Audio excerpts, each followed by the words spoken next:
Blink-182, uma das bandas mais icônicas e influentes do gênero pop-punk, conquistou milhares de fãs em todo o mundo com seu estilo único e cativante. Com músicas enérgicas, letras provocativas e uma personalidade única, o trio conseguiu deixar sua marca na indústria musical e em toda uma cultura e geração. Você está no Doc Wave, e essa é a história do Blink.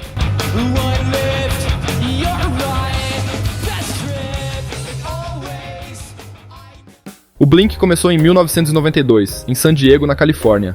Mark conheceu Tom através da irmã de Mark, e instantaneamente se conectaram pelos seus gostos por bandas em comum como The Descendants e Screeching Weasel, e decidiram começar a tocar juntos, e em pouco tempo conseguiram o primeiro baterista, Scott Raynor, e assim começava a trajetória do Blink. A banda teve um começo humilde, fazendo o primeiro show em um bar em San Diego, para uma plateia de literalmente uma pessoa, o barman, e eles começaram a trabalhar arduamente em suas músicas até lançarem sua primeira demo chamada Fly Swatter, em 1993, e um álbum de estreia em 1994, chamado Buddha, lançado pela Filter Records, que não era exatamente uma gravadora, mas era o chefe de Mark na loja de discos onde ele trabalhava, que juntou algum dinheiro e concordou em lançar Buddha em fita cassete. Tocando em shows pela região e em locais ruins, foram deixando cópias de suas demos em lojas de discos, nos arredores das cidades onde tocavam no estado da Califórnia, e aos poucos, eles foram construindo uma base de fãs. Foi então que em 1995 assinaram com a Cargo Records, uma real gravadora underground, e lançaram o álbum Cheshire Cat, e foi quando eles realmente começaram a soar como o Blink que conhecemos hoje. E foi também quando se tornaram o Blink-182, em vez de apenas Blink como era o nome no início, porque viram que havia outra banda da Escócia, chamada Blink, que aparentemente detinha o direito do nome e ameaçou processá-los. Então eles adicionaram o 182 no final para não ficar igual à banda escocesa. Alguns dizem que colocaram o 182 devido ao filme Scarface, onde Tony Montana diz um palavrão em específico 182 vezes durante o filme, mas não se sabe se isso é cânone. Na mesma época, também embarcaram em sua primeira turnê, junto com as bandas Pennywise, Unwritten Law e 7 Seconds, incluindo seus primeiros shows internacionais na Austrália. Considerando que haviam lançado sua primeira demo apenas 2 anos antes, isso foi um progresso incrível para eles, passando de uma banda local para fazer turnês com Pennywise tão rapidamente. Isso tudo levou a eles chamarem a atenção das grandes gravadoras, eventualmente assinando com a MCA e lançando seu primeiro álbum de fato, o Dude Ranch, em 1997. Mas a primeira música de sucesso real deles foi Damn It,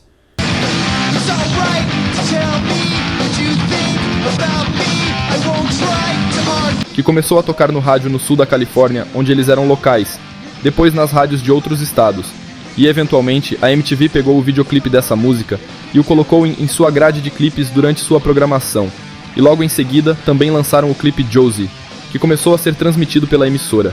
Até 1998, Dude Ranch tinha se tornado disco de ouro, e isso foi uma surpresa até mesmo para a banda. Nesse período eles começaram a fazer muitas apresentações e ganhar mais destaque, também aparecendo em programas de TV tanto nos Estados Unidos quanto na Austrália, ganhando uma maior notoriedade. Mas por mais sucesso que tivessem com Dude Ranch, com o próximo álbum, Enema of the State, foi quando as coisas realmente chegaram a outro nível para o Blink. Nessa época, o baterista Scott Raynor resolveu sair da banda para se dedicar à sua vida pessoal, e Mark e Tom precisaram substituí-lo às pressas durante uma série de shows que estavam fazendo no ano de 1998, e de última hora encontraram Travis Barker, que estava tocando no Aquabats na época, e que essa banda estava no mesmo evento em que o Blink iria tocar. Travis, em sua primeira apresentação, precisou decorar o repertório completo do Blink em apenas algumas horas antes da apresentação, e assim ele o fez, consolidando sua entrada oficial no Blink, que tornou Travis um dos maiores bateristas de todos os tempos.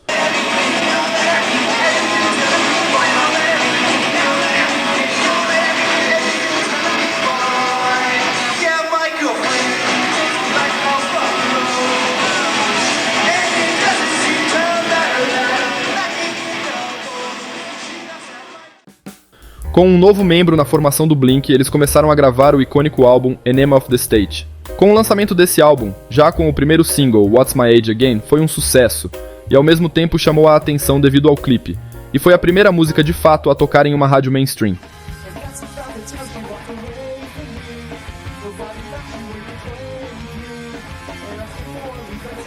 Essa foi a época em que as comédias adolescentes estavam se destacando como o American Pie, e este clipe se encaixou perfeitamente nesse clima, e que ainda também participaram do filme não só emprestando a faixa Mutt desse álbum para a trilha sonora, como também eles literalmente participaram de cenas do filme, e isso se tornou uma parte marcante da cultura pop.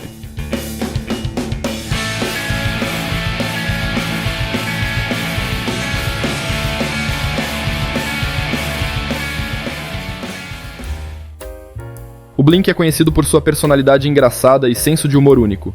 Desde o início, os membros da banda demonstraram uma propensão para o lado cômico da vida. O Blink não teve medo de incorporar humor em suas letras e performances. Muitas piadas e brincadeiras eram evidentes em suas músicas e nos palcos. Desde os títulos politicamente incorretos das gravadoras fictícias nos anos 90, até as paródias de estereótipos do pop em seu clipe da música All the Small Things, que parodiava vários grandes nomes da música pop da época, como Britney Spears, Christina Aguilera e NSYNC.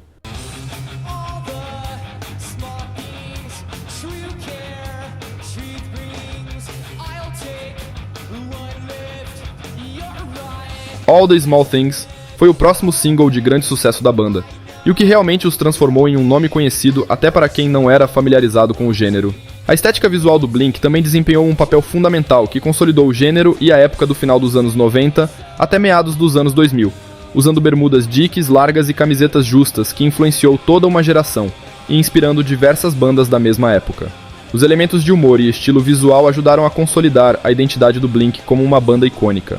Na transição de 1999 para o ano 2000, o Blink estava numa crescente, fazendo cada vez mais shows e aumentando as vendas do novo álbum, O Enema of the State, e logo lançaram um álbum ao vivo chamado The Mark, Tom and Travis Show, e consequentemente entraram novamente em estúdio para gravar seu próximo lançamento, o Take Off Your Pants and Jacket, em 2001. Esse foi o primeiro álbum do gênero a estrear em primeiro lugar na Billboard, e alcançou platina dupla em menos de um ano, e se tornou mais um clássico do pop punk da banda. Porém, nesse período, apesar do sucesso crescente do Blink, Tom fez seu projeto paralelo, o Boxcar Racer, e convenceu Travis a tocar bateria no álbum.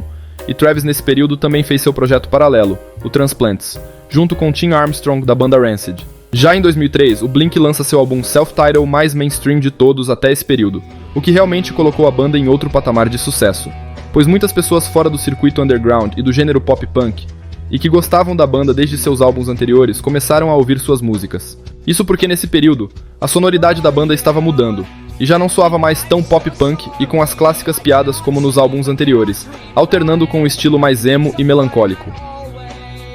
Após esse lançamento, eles tocaram por mais 1 ano e meio aproximadamente, e então eles resolveram entrar em um hiato em 2005 por tempo indefinido. Nesse período eles já tinham se consolidado como a maior e mais influente banda de pop punk, e foi assim que o Blink se tornou os reis do pop punk.